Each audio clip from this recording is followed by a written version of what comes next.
نحمده ونصلي على رسوله الكريم اما بعد فاعوذ بالله من الشيطان الرجيم بسم الله الرحمن الرحيم الحمد لله رب العالمين الرحمن الرحيم مالك يوم الدين إياك نعبد وإياك نستعين اهدنا الصراط المستقيم صراط الذين أنعمت عليهم غير المغضوب عليهم ولا الضالين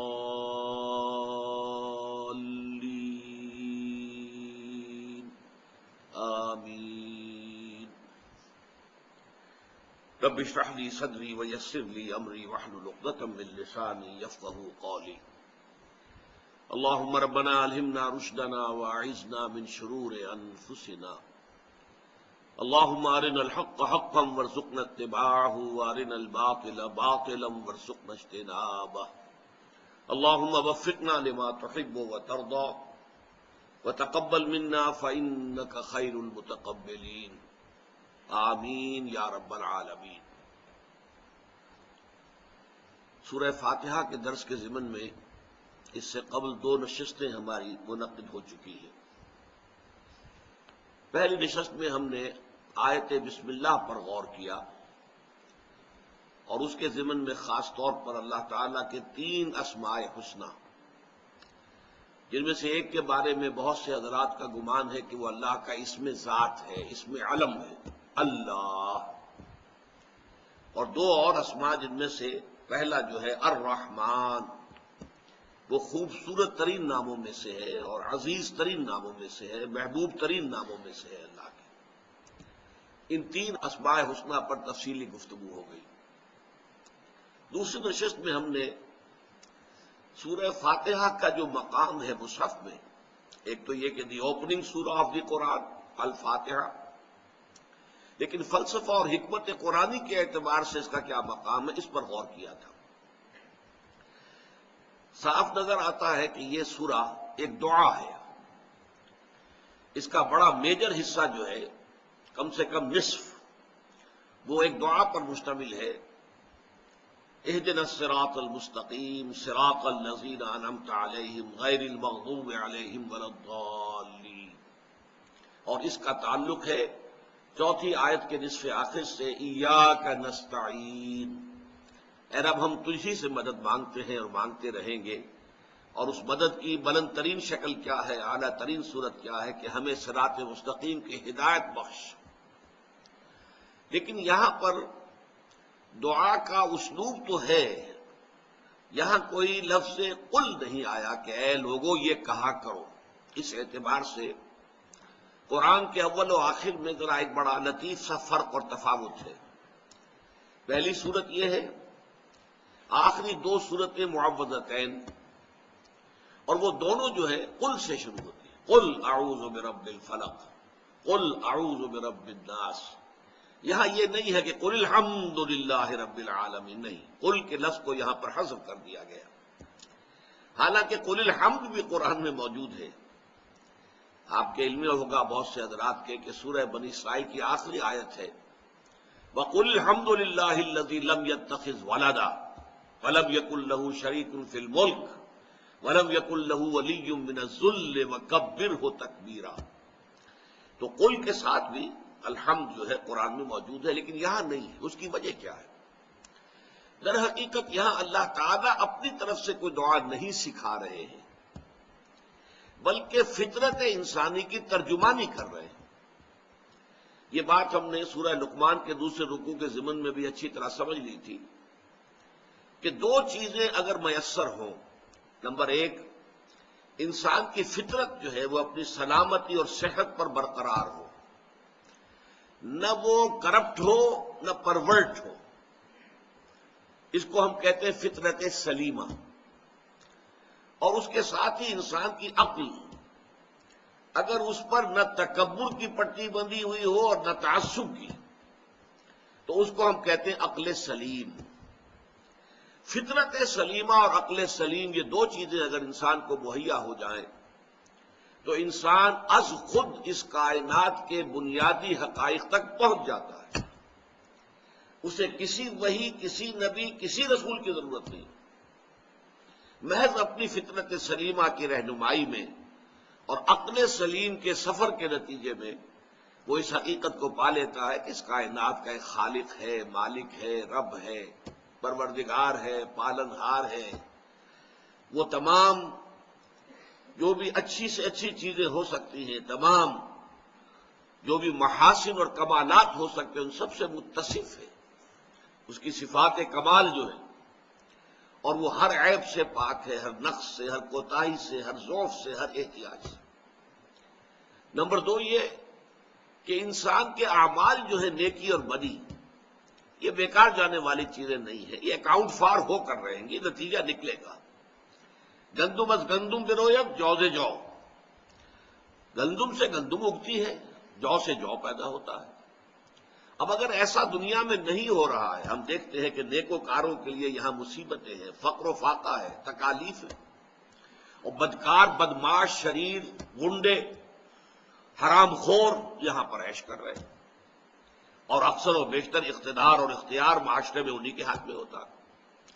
تو اگر یہاں پر الٹی گنگا بہتی نظر آ رہی ہے تو اس کا مطلب ہے ایک اور عالم ہونا چاہیے کہ جس میں یہ گندم از گندم برویت جو سے جو والا معاملہ ہو جائے، حق بحقدار رسید.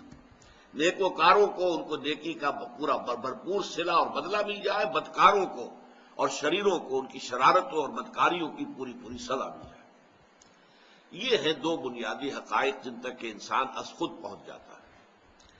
البتہ اس کے بعد انسان کو سمجھ میں آ جاتی ہے بات کہ وہی جو ہستی ہے پیدا کرنے والی اور پالنہار، وہی اس کی مستحق ہے کہ بندہ اس کے سامنے عاجزی کرے، اظہار تذلل کرے، سر جھکائے، رکوع کرے، اس سے دعائیں کرے، اس سے محبت کرے، اس سے لو لگائے، اسے اپنا محبوب حقیقی، مقصود اصلی بنائے، اس کے لیے اپنا تن من دھن لگانے کے لیے تیار ہو جائے. البتہ یہ کہ اس دنیا کی عملی زندگی میں قدم قدم پر ایسے مسائل آ جاتے ہیں کہ کیا کروں کیا نہ کروں، اس کا فیصلہ نہیں کر پاتا انسان.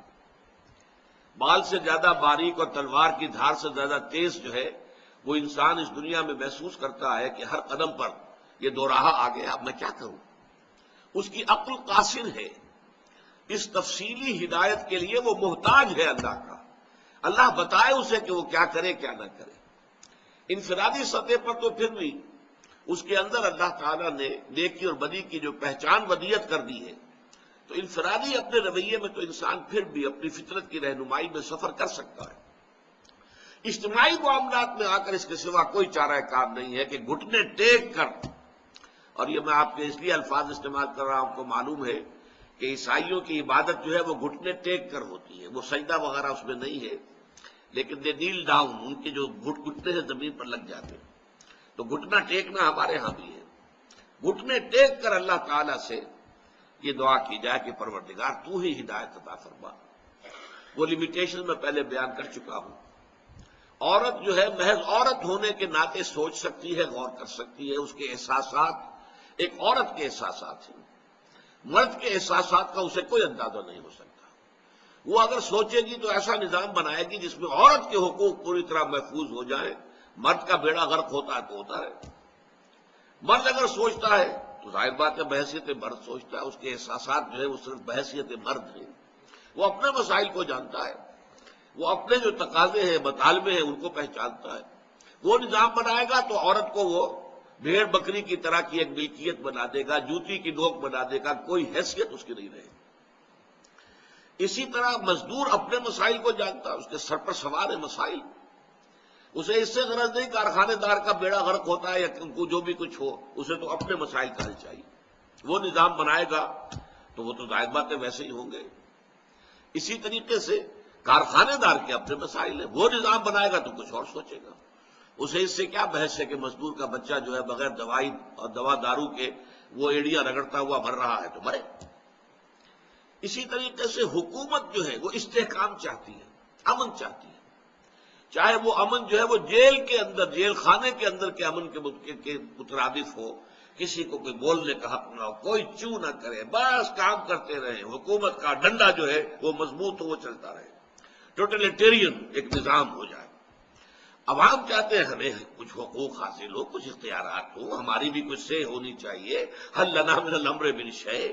اب ان میں یہ جو متضاد میں نے تقاضے آپ کو بتائے ہیں، یہ ہے وہ چیزیں کہ جو نوع انسانی کی تاریخ کے مشکل ترین مسائل، اور ظاہر بات ہے کہ ان کا حل وہی دے سکتا ہے جو عورت کا بھی خالق ہے، مرد کا بھی خالق ہے، مزدور کا بھی رب ہے اور کارخانے دار کا بھی رب ہے، حاکموں کا بھی پروردگار ہے اور عوام کا بھی پروردگار ہے، اور کل مخلوق جو ہے اس کے لیے عیال کے مانند ہے، جیسے حضور نے فرمایا الخلق عیال اللہ۔ تو یہ چیز ہے در حقیقت اس سورہ مبارکہ کا جو مقام ہے حکمت قرآنی میں، کہ پہلی 4 آیات میں تو وہ بات آئی ہے کہ جس میں عقل سلیم اور فطرت سلیمہ انسان کی رہنمائی کر کے خود وہاں تک پہنچا دیتی ہے، اور آخری 3 آیات میں پھر ہاتھ جوڑ کر گھٹنے ٹیک کر استدعا ہے، دعا ہے کہ پروردگار یہ قدم قدم پر جو دو راہیں آ جاتے ہیں، تراہے آ جاتے ہیں، چوراہے آ جاتے ہیں، ہم کہیں غلط رخ پر نہ مڑ جائیں، غلط راستے پر نہ چل پڑیں، اے پروردگار ہماری رہنمائی فرما اور ہمیں ہدایت عطا فرما۔ اس اعتبار سے یہ دعا ہے، لیکن اس کا اسلوب جو ہے شروع سے وہ قل کے ساتھ نہیں ہوا، بلکہ جیسے کہ فطرت انسانی جو ہے اس کی تعبیر اور اسی کی نمائندگی کی جا رہی ہے۔ یہ جان لیجئے کہ اس قسم کے لوگ دنیا میں ہمیشہ رہے ہیں، بدترین معاشروں میں بھی رہے، کہ جنہوں نے اپنے معاشرے میں جو بھی خیالات ہوتے تھے، نظریات ہوتے تھے، عقائد ہوتے تھے، ان کو صرف اس دلیل پر قبول کرنے سے انکار کر دیا کہ چونکہ سب لوگ مان رہے ہیں تو ہم بھی مانیں نہیں۔ انہوں نے سوچا، غور کیا اپنی عقل سلیم کی رہنمائی میں، اور انہوں نے اپنے معاشرے کے اندر جو بھی خیالات رائے تھے انہیں رد کر دیا اور تلاش حق کے اندر نکل کھڑے ہوئے۔ دیکھیے ہم جو پڑھ چکے ہیں، تیسرا سبق ہمارا سورہ لقمان کا دوسرا رکوع، حضرت لقمان ایک ایسی ہی شخصیت کی نمائندگی ہے قرآن مجید میں، وہ نہ نبی تھے ہم دیکھ چکے ہیں اور نہ کسی نبی کے پیروکار تھے۔ اسی طرح کی عظیم شخصیت سلمان فارسی رضی اللہ تعالی عنہ، اب وہ ایران میں پیدا ہوئے ہیں، وہاں پر آگ کی پرستش ہو رہی ہے، باپ جو ہے ایک بڑے جو ہے وہ آگ کا جو معبد ہے، عبادت گاہ ہے، وہ اس کا پجاری ہے، لیکن وہ ریجیکٹ کرتے ہیں کہ یہ کیا مطلب ہے، اس آگ میں ہم ایندھن نہ ڈالیں تو آگ بجھ جائے، اور اسی آگ کے آگے ہم نے ہاتھ جوڑ دیے ہیں، پرستش کر رہے ہیں، اس کی تعریف کر رہے ہیں، اسے دعائیں کر رہے ہیں۔ پھر انہوں نے ہجرت کی ہے، گھر سے نکل کھڑے ہوئے، شام میں پہنچے ہیں، عیسائیت اختیار کی ہے، آپ کو معلوم ہے تفصیل میں نہیں جا سکتا، وقت کم ہے۔ پھر آخر اللہ تعالیٰ نے والذین جاہدوا فینا لنہدینہم سبلنا، یہ جو آخری آیت ہے سورہ عنکبوت کی، جو لوگ ہماری راہ میں جد و جہد کرتے ہیں، محنت کرتے ہیں، ہم انہیں اپنے راستوں کی ہدایت لازماً دے دیتے ہیں۔ اس کی ایک بڑی مثال ہے حضرت سلمان فارسی کو اللہ تعالیٰ نے بالآخر حضور کے قدموں میں پہنچا دیا، اگرچہ ان کے لیے کتنے کٹھن مراحل پہ سے انہیں گزرنا پڑا۔ عین عرب کے اندر جبکہ شرک کے گھٹا ٹوپ اندھیرے تھے، ورقہ ابن نوفل، اب وہ ظاہر بات ہے کہ مکے میں پیدا ہوئے، مکے میں وہ 360 بت جہاں رکھے ہوئے تھے، بت پرستی ہی وہاں کا شعار تھا، لیکن یہ کہ انہوں نے ریجیکٹ کیا اس کو۔ شام گئے وہ بھی، حضرت سلمان ایران سے چل کر شام گئے تھے، حضرت ورقہ ابن نوفل جو ہے وہ حجاز سے مکے سے چل کر شام گئے، وہاں جا کر عیسائیت اختیار کی، اس لیے کہ حضور کی بعثت سے قبل عیسائیت ہی دین حق تھا، اسلام جو ہے وہ عیسائیت ہی تھی۔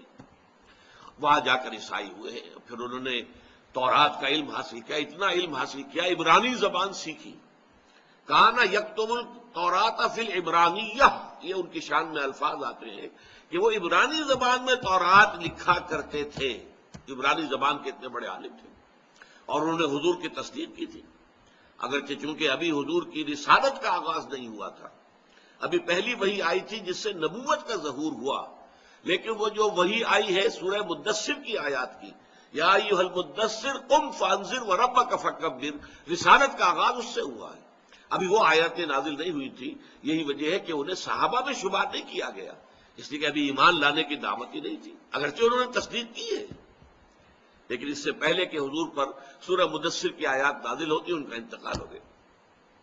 اسی طرح کی ایک شخصیت حضرت زید ابن عمرو ابن نفیل تھے، ان کا معاملہ کیا تھا، اور یہ حضرت سعید کے والد ہیں، حضرت سعید ابن زید جو عشرہ مبشرہ میں سے ہیں، حضرت عمر کے بہنوئی، یہ پہلے ایمان لائے ہیں، اور ان کی اہلیہ حضرت فاطمہ بنت خطاب حضرت عمر فاروق کی ہمشیرہ، یہ دونوں میاں بیوی پہلے ایمان لائے ہیں، اور یہی ذریعہ بنے ہیں، راستہ بنے ہیں حضرت عمر کے ایمان کا۔ وہ تفصیلی واقعہ آپ کے ذہن میں ہوگا، میرے پاس وقت نہیں ہے کہ میں اسے بیان کروں۔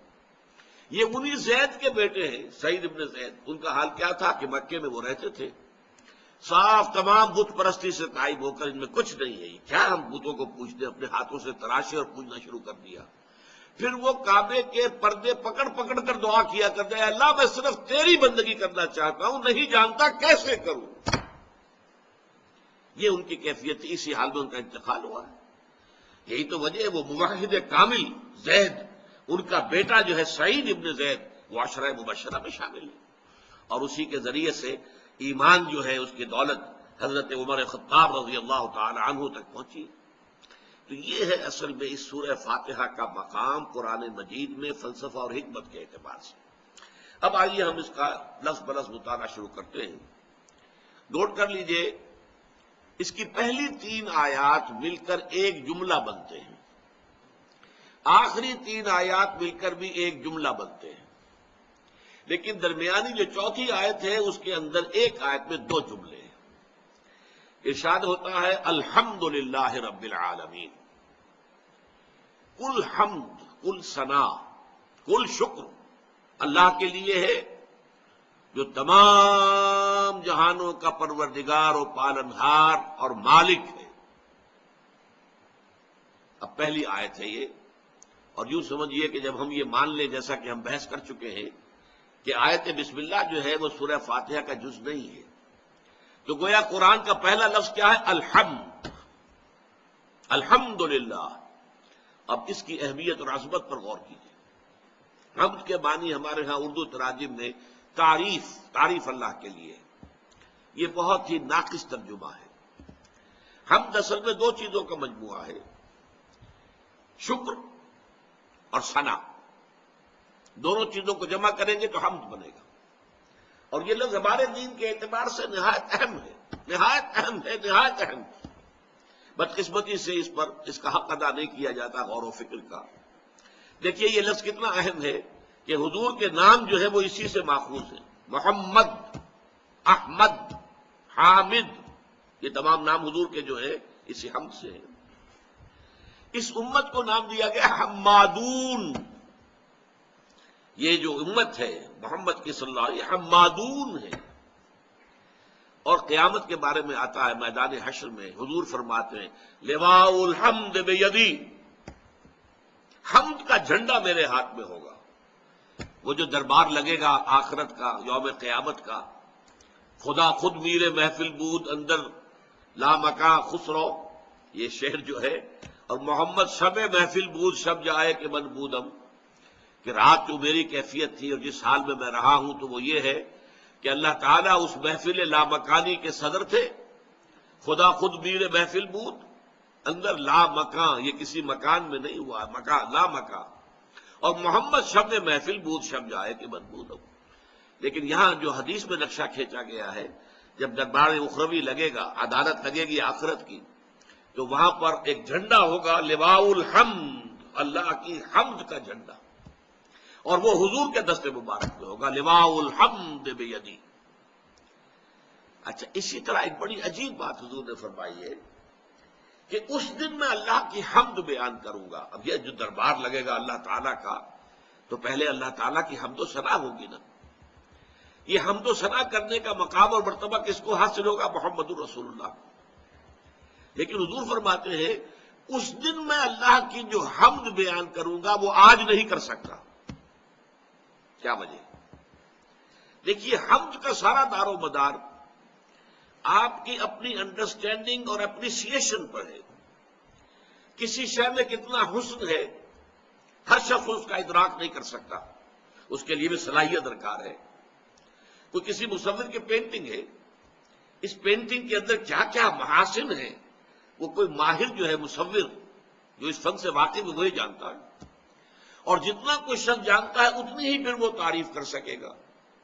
اگر اس کا اپنا اعتراف، اپنا ادراک، اپنا احساس، اپنا شعور محدود ہے تو تعریف بھی محدود ہوگی، اور اگر اس کا ادراک، اس کا شعور یہ اگر وسیع ہے تو اسی طریقے سے حمد کے اندر اور تعریف کے اندر بھی وسعت پیدا ہو جائے گی. تو میدان حشر میں اللہ تعالیٰ کی معرفت کے جو ڈائمینشن سامنے آئیں گے جو اس دنیا میں نہیں ہے، میدان حشر میں تو وہ آئیں گے، اسے ہم دیکھ رہے ہوں گے. لہذا اس روز حضور فرماتے جو حمد میں اس دن کروں گا وہ آج نہیں کر سکتا. اچھا غور کیجئے ایک اور بات پر. ہم جب ترجمہ کرتے ہیں میرے نزدیک تو حمد میں شکر کا پہلو غالب ہے اور تعریف یا ثنا کا پہلو دبا ہوا ہے. اس کی دلیل کیا ہے؟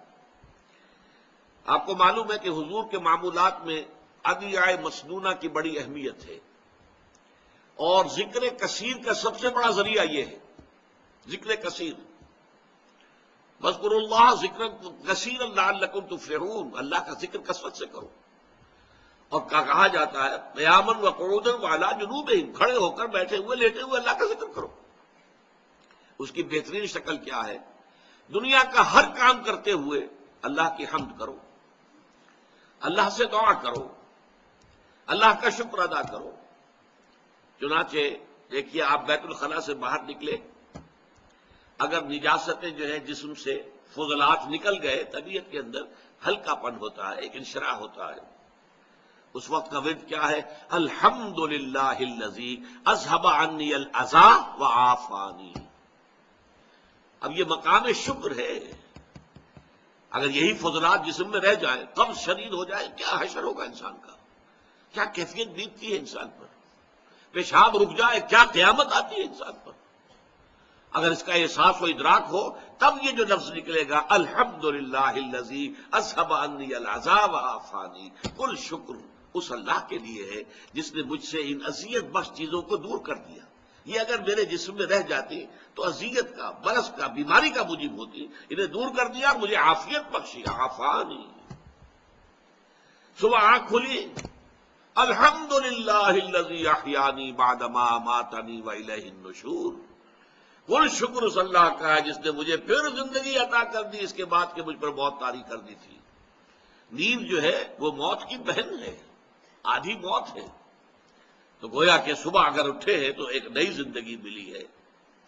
تو چنانچہ جو بندہ مومن ہر صبح کا آغاز اس دعا سے کرتا ہو، الحمدللہ الذی احیانی بعد ما اماتنی والیہ النشور، اس اللہ کا شکر ہے جس نے مجھے زندہ کیا اس کے بعد کہ مجھ پر موت طاری کر دی تھی اور اب اسی کی طرف لوٹ جانا ہے. تو ایک صبح آنی ہے، صبح قیامت. صبح قیامت میں جب شعور کی آنکھ کھلے گی تو یہی الفاظ زبان پر ہوں گے، الحمدللہ الذی احیانی بعد ما اماتنی والیہ النشور. اچھا آگے چلیے. کھانا کھایا آپ نے، بھوک لگی ہوئی تھی، نقاہت تھی، کھانا کھایا، اس کے بعد کیا کہا؟ الحمدللہ الذی اطعمنی وسقانی وجعلنی من المسلمین. ان دعاؤں کو آپ دیکھیے، یہ مقام شکر ہے. اور مسلمان کی زندگی اگر واقعتاً وہ ذکر کثیر کے لیے ادعیاء معصورہ کو اپنا معمول بنا لے زندگی کے ہر کام کے ساتھ، شیشہ دیکھیے تو دعا ہے، کپڑے بدلے ہیں آپ نے، دعا ہے، بیت الخلاء میں داخل ہو رہے ہیں تو دعا ہے، باہر نکل رہے ہیں تو دعا ہے، بازار میں داخل ہو رہے ہیں تو دعا ہے، باہر نکل رہے ہیں تو دعا ہے، گھر سے باہر جا رہے ہیں تو دعا ہے، گھر کے اندر داخل ہو رہے ہیں، آئبون تائبون لربنا حامدون، اللہ کی حمد کرتے ہوئے ہم دوبارہ واپس آ گئے، اپنے گھروں میں لوٹ آئے. حامدون لربنا حامدون، وہی حمد. تو یہ ہے اصل میں اس لفظ کی اہمیت، شکر. البتہ شکر میں اور حمد میں ایک باریک سا فرق ہے. شکر عام طور پر اس چیز پر کیا جاتا ہے کہ جو کسی انسان کو کوئی ٹھوس مادی اور محسوس فائدہ پہنچے. کمزوری تھی، بھوک لگی ہوئی تھی، کھانا کھایا، یہ محسوس چیز ہے. الحمدللہ الذی اطعمنی وسقانی وجعلنی مسلمین.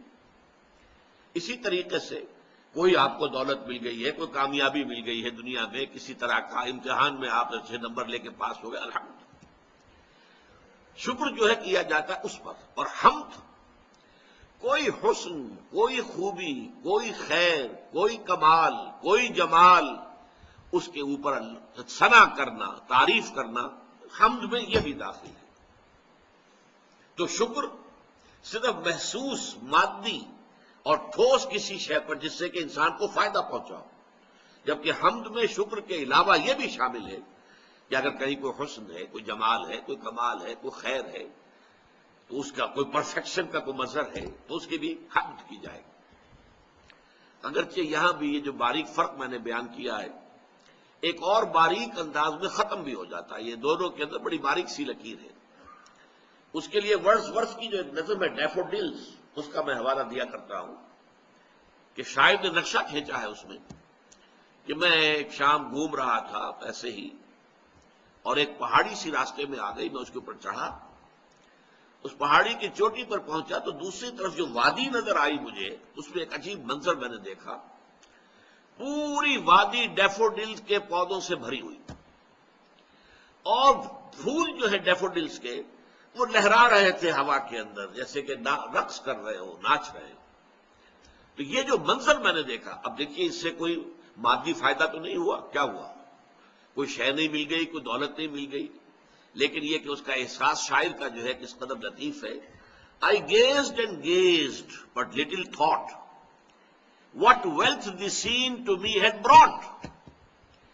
میں دیکھتا رہا، لطف اندوز ہوتا رہا، لیکن مجھے یہ خیال نہیں آیا اس وقت کہ محض اس دیکھنے سے، اس حسن اور جمال، اس کے مظاہر کو مشاہدے سے مجھے جو دولت ملی ہے وہ اس کا مجھے احساس نہیں ہوا اس وقت، بعد میں ہوا۔ کب ہوا؟ For oft when on my couch I lie, in vacant or in pensive mood, they flash upon that inward eye, which is the bliss of solitude, and then my heart with pleasure fills, and dances with the daffodils. ایسا ہوتا ہے کہ میں کبھی افسردہ سا ہو کر کبھی لیٹا ہوا ہوتا ہوں اپنے کاؤچ پر، اور میں اسی طریقے سے ادھیڑ بن میں ہوتا ہوں کہ اچانک وہ منظر میری نگاہوں کے سامنے آ جاتا ہے، انورڈ آئی، میرے دل کی آنکھ کے سامنے وہ منظر آ جاتا ہے جو میں نے اس وقت دیکھا تھا ڈیفوڈلز کو لہراتے ہوئے اور لہراتے ہوئے اور رقص کرتے ہوئے۔ اور اس منظر سے نتیجہ کیا نکلتا ہے کہ پھر میرا دل جو ہے باغ جسے ہم کہتے ہیں ہو جاتا ہے، اور وہ بھی ڈیفوڈلز کے ساتھ رقص کرنا شروع کر دیتا ہے۔ And then my heart with pleasure fills and dances with the daffodils. تو گویا کہ کسی حسن اور کمال کے مظہر کو دیکھ کر بھی انسان کو کچھ حاصل ہوتا ہے، اگرچہ وہ بہت لطیف شے ہے، بہت سٹل شے ہے، اس کو عام آدمی کا ادراک اور شعور جو ہے شاید اس کا احساس نہ کر سکے، لیکن یہ کہ حمد کے اندر یہ دونوں چیزیں شامل ہیں۔ شکر میں صرف وہ چیزیں کہ جو انسان کو کوئی بالکل محسوس اور مادی اور ٹھوس فائدہ پہنچا رہی ہوں اس پر شکر، اور حمد میں وہ بھی، اور مزید یہ حسن اور کمال کے جو بھی مظاہر سامنے آئے ان پر حمد۔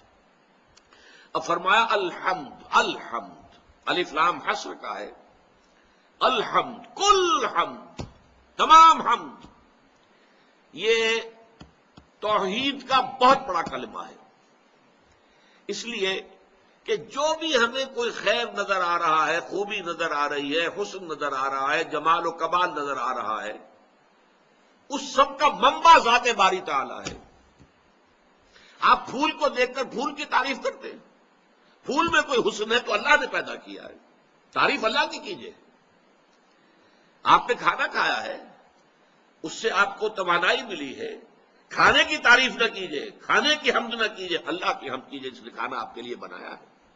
یہ تمام چیزیں جو بھی کچھ، چاہے وہ محسوس ہو اور چاہے وہ لطیف ہو، غیر محسوس ہے، جو بھی آپ کو حاصل ہو رہا ہے اس کائنات کے اندر، اس سب کا منبع اور سرچشمہ ذات باری تعالی ہے، لہذا کل حمد اللہ کے لیے۔ الحمد للہ رب العالمین، کل حمد۔ لام جو ہے للہ میں، اسے لام تبلیغ بھی کہہ سکتے ہیں اور اسے ہم لام استحقاق بھی کہہ سکتے ہیں۔ کل حمد ہے ہی اللہ کی، یہ تو اگر کسی اور کی کرتے ہو تو خیانت کرتے ہو، ظلم کرتے ہو، ان الشرک لظلم عظیم، کل حمد اللہ کے لیے۔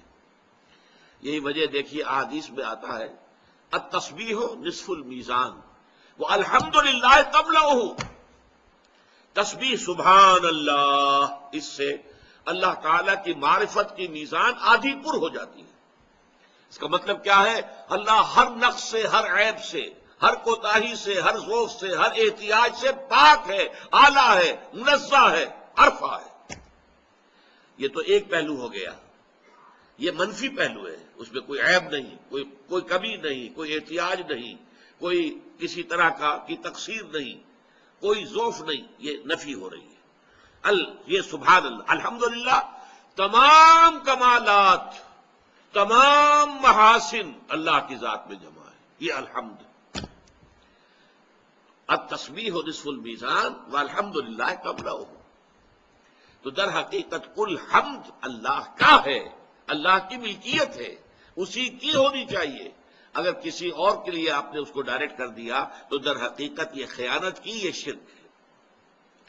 الحمدللہ یا لام پھر استحقاق کا ہے کہ تمام حمد کا مستحق جو ہے، سزاوار حقیقی وہ اللہ ہے۔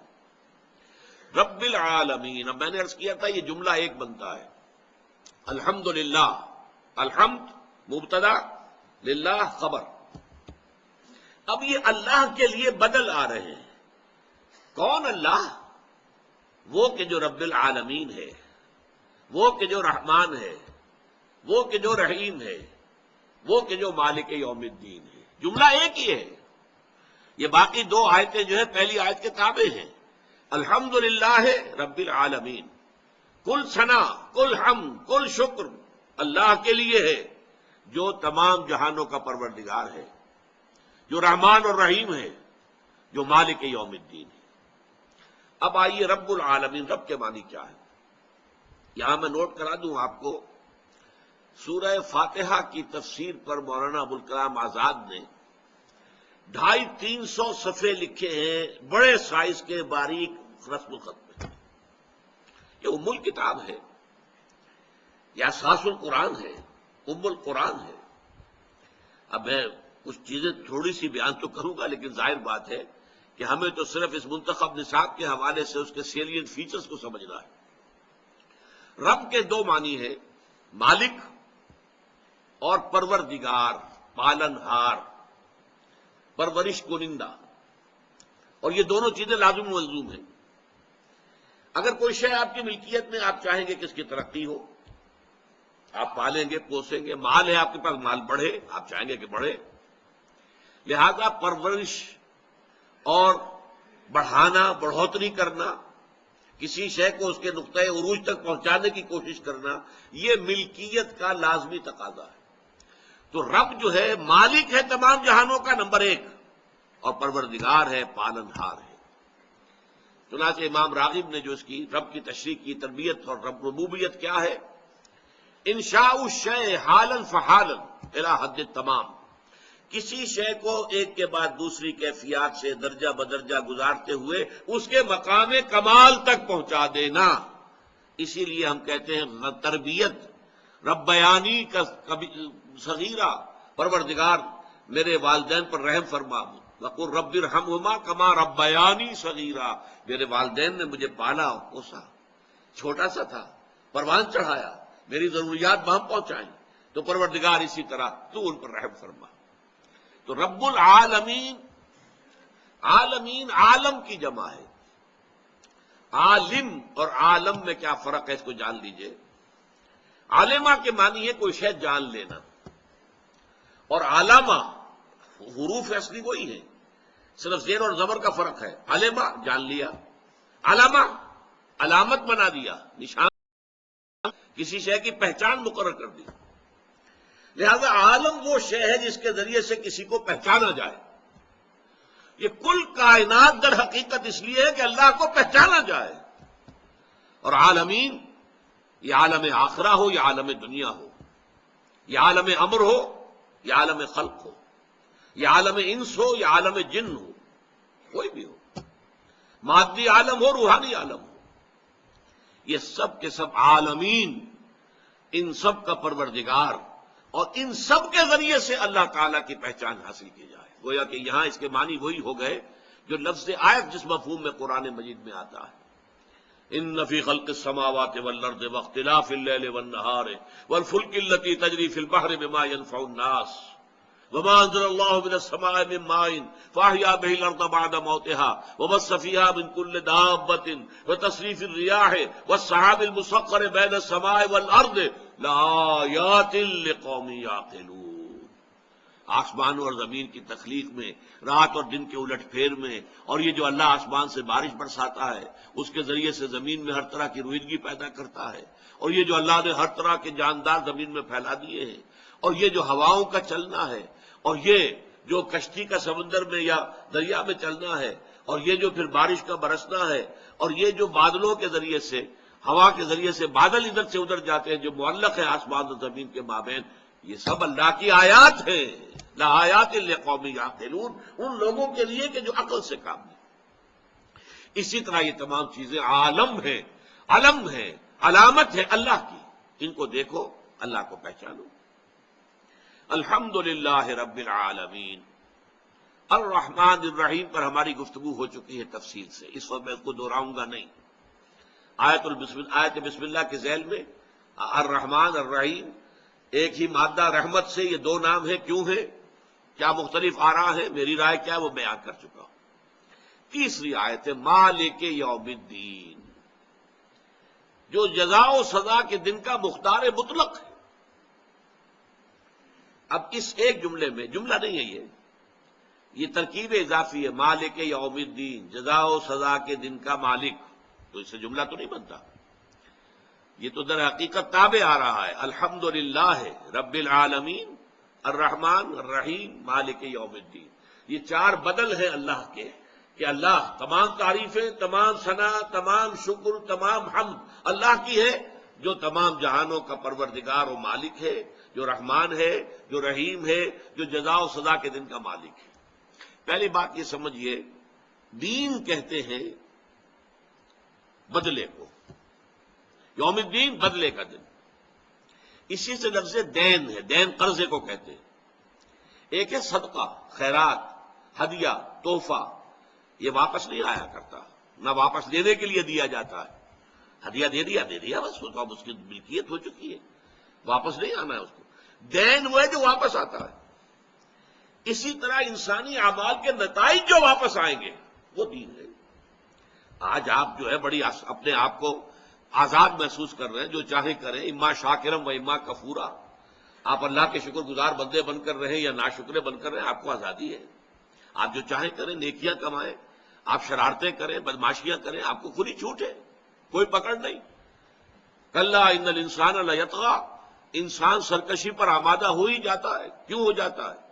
اب رہا اس کہ وہ اپنے آپ کو دیکھتا ہے کہ وہ آزاد ہے، کوئی اس کے اوپر پکڑ نہیں ہے۔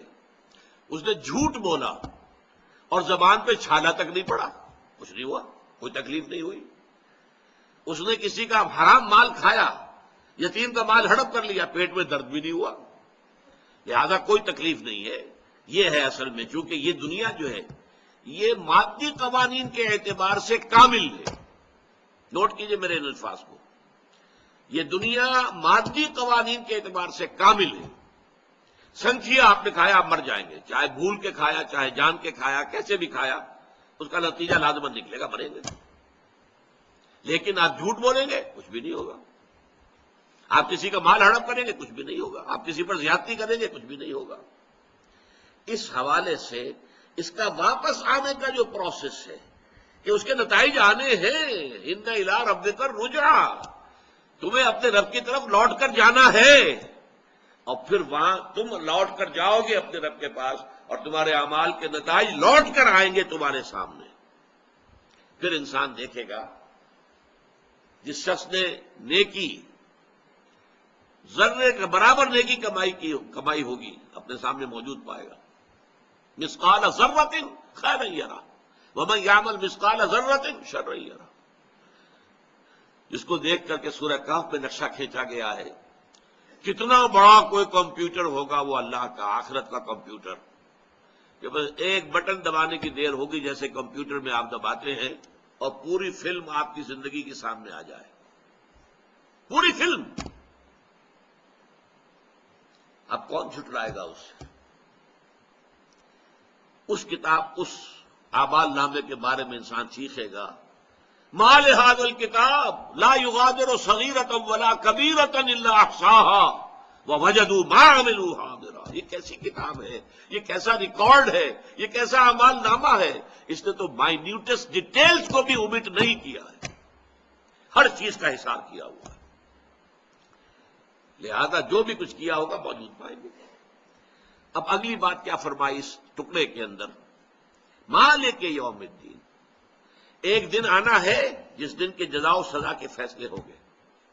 نیکوکاروں کو ان کو نیکی کاری کا پورا پورا صلہ ملے گا، خلعتوں سے نوازے جائیں گے، بدکاروں کو ان کی بدکاری کی پوری پوری سزا ملے گی، جہنم میں جھونکے جائیں گے۔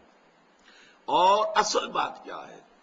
مالک یوم الدین، اس دن کا مختار مطلق اللہ ہوگا۔ کوئی شفاعت جو ہے اللہ کے فیصلے کو باطل نہیں کر سکے گی، کوئی شفاعت اللہ کے فیصلے کو، اچھی طرح نوٹ کر لیجیے، مختار مطلق۔